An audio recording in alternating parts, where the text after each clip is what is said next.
Welcome to my next video, in which I build Academy's 1:144 scale P-8 Poseidon.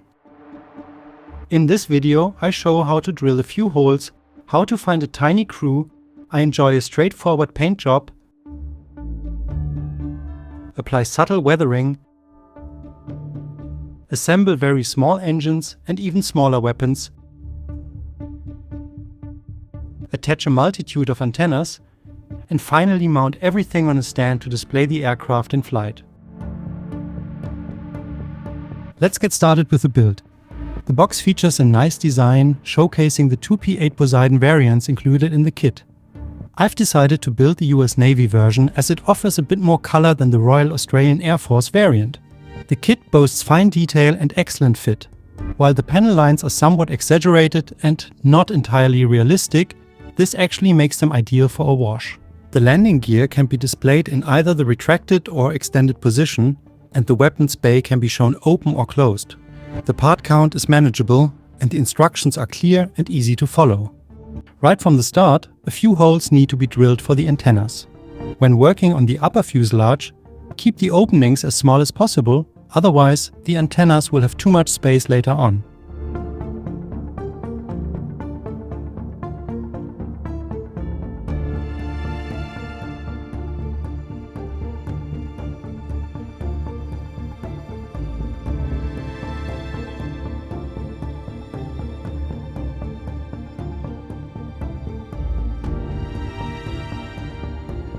Assembly is progressing smoothly, and I haven't encountered any issues.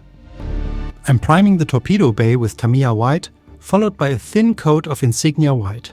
I'm also adding a few additional tones using a brush and acrylic paints. Weathering of this area will be done at a later stage.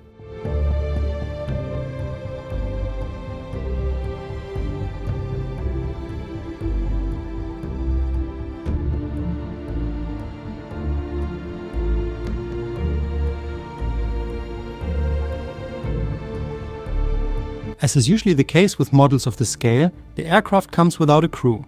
I sourced a free figure from Cults and created a headset using Blender. Poseidon crews are rarely seen wearing helmets. I 3D printed the tiny figures and was impressed by the level of detail.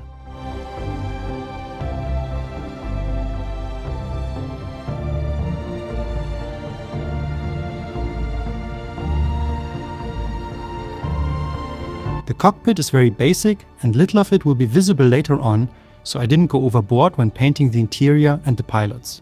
Nevertheless, I am satisfied with the result at 1:144 scale.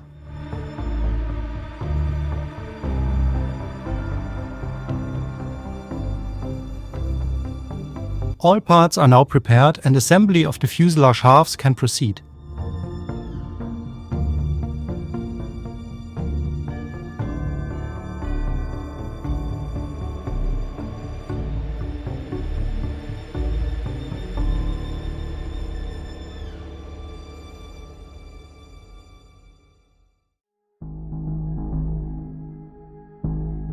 To display the aircraft in a flying pose later on, I created a 3D printed stand. Before permanently attaching the 8mm diameter rod, I carefully test the alignment and angle. Once the fit is right, I reinforce the mounting point for the rod with milliput and let it cure. To achieve a clean finish, I sand the seam where the fuselage halves join, taking care to damage as few details as possible. Afterward, I restore the prominent panel lines.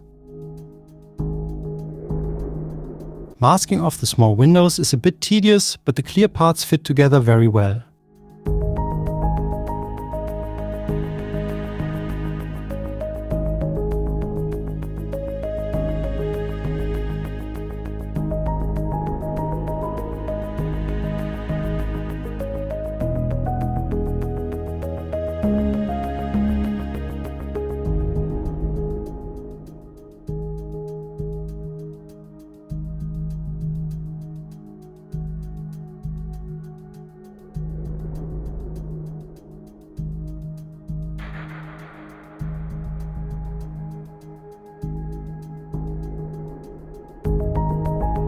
Aside from the engines, antennas and weaponry, the aircraft is now fully assembled. This stage went smoothly as well, and I really enjoyed it. Finally, I closed the weapons bay and the aircraft is ready for painting. The small engines are nicely detailed, making it worth investing a little extra time here.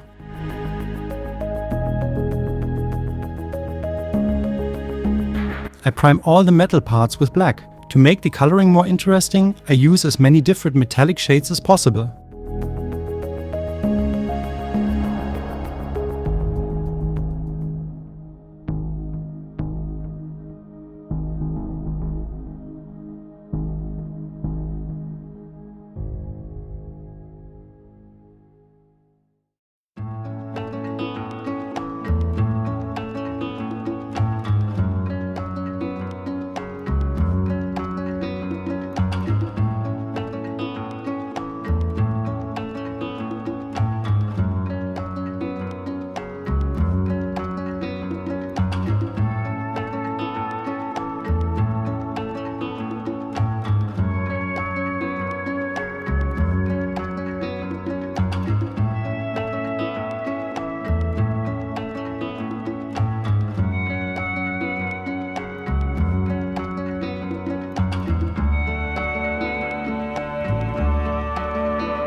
Assembly is straightforward.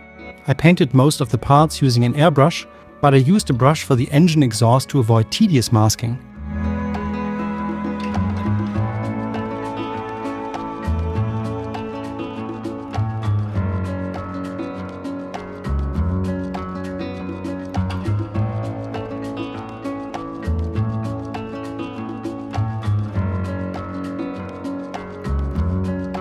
The engines are now fully assembled and the decals applied. Next comes a subtle panel line wash, followed by a clear coat to seal everything.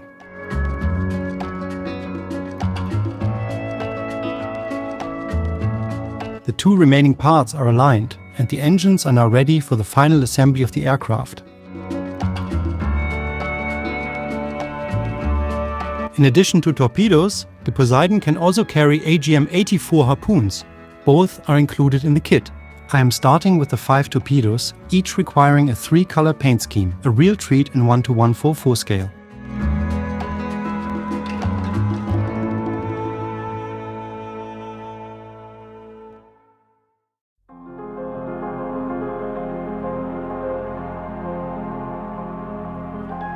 The harpoons require only 2 colors but involve multiple decals. This calls for some patience, and magnifying glasses are a great help.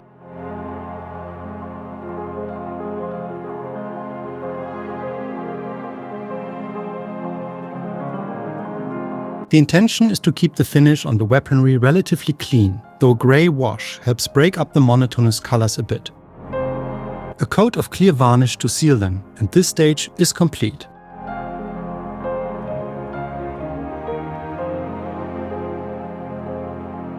Painting begins with a coat of grey primer.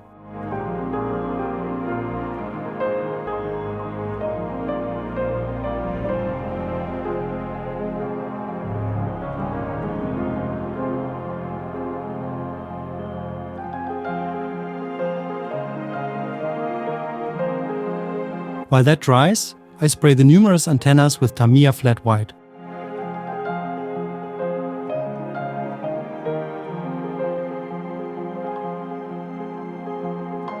The correct color for the Poseidon is Boeing Grey FS1 6515, a light grey.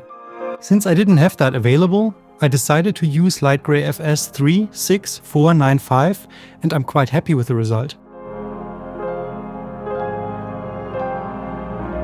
I apply the paint in thin layers and, this time, forego any additional color variations.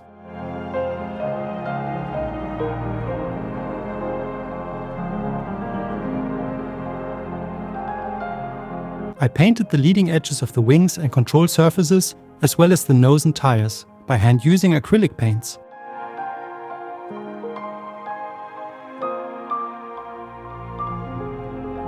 The painting stage is now complete, so I can open the weapons bay to apply some subtle weathering. The main goal here is to highlight the fine details, not to show too much dirt.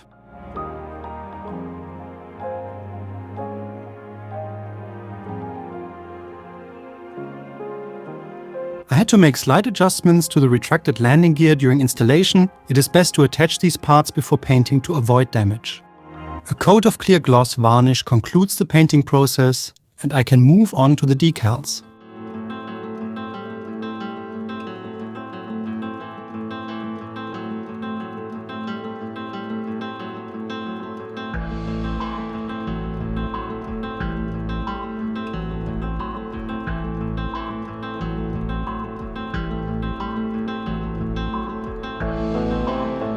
The decals are very thin and easy to apply. The decals on the wings cover a large area, so some caution is needed if you plan to use a decal softener. I would have preferred individual lines rather than a large decal with a lot of carrier film.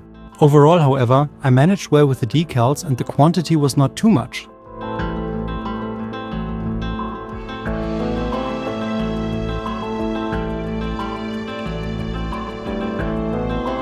I'm skipping an intermediate clear coat and moving straight on to weathering. For this, I'm using Abteilung Oil Smoke to mix a thin wash. The goal here is to highlight the panel lines and details and give the aircraft a more realistic look.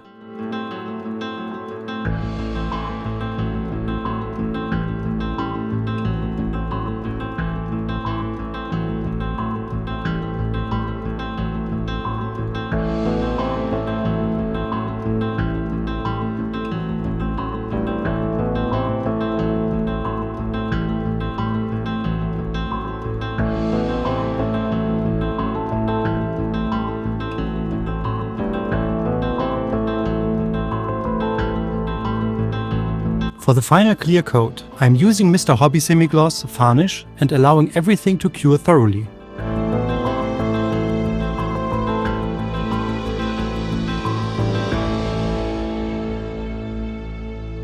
Now it's time for the final assembly. The 3D printed stand, which you can get via my Decals profile, is quick to paint.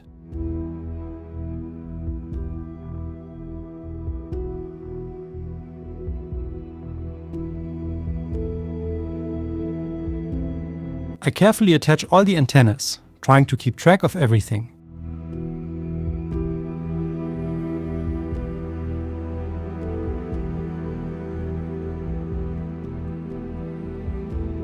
The engines and weaponry are secured with superglue.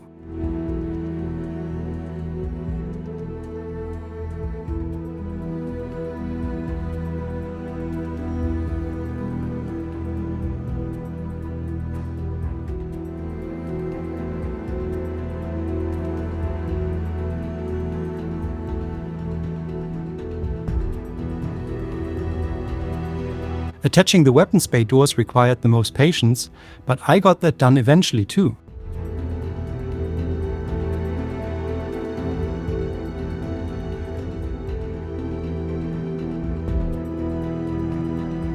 Removing the masking from the cockpit windows marks the end of the build, a project I really enjoyed, even though 1:144 isn't my usual scale. I can definitely recommend this kit, and I hope you like the final result. I would really appreciate a comment or a thumbs up. Any support for the channel is welcome. It helps make more projects like this possible. Thank you all for watching and see you next time. Goodbye.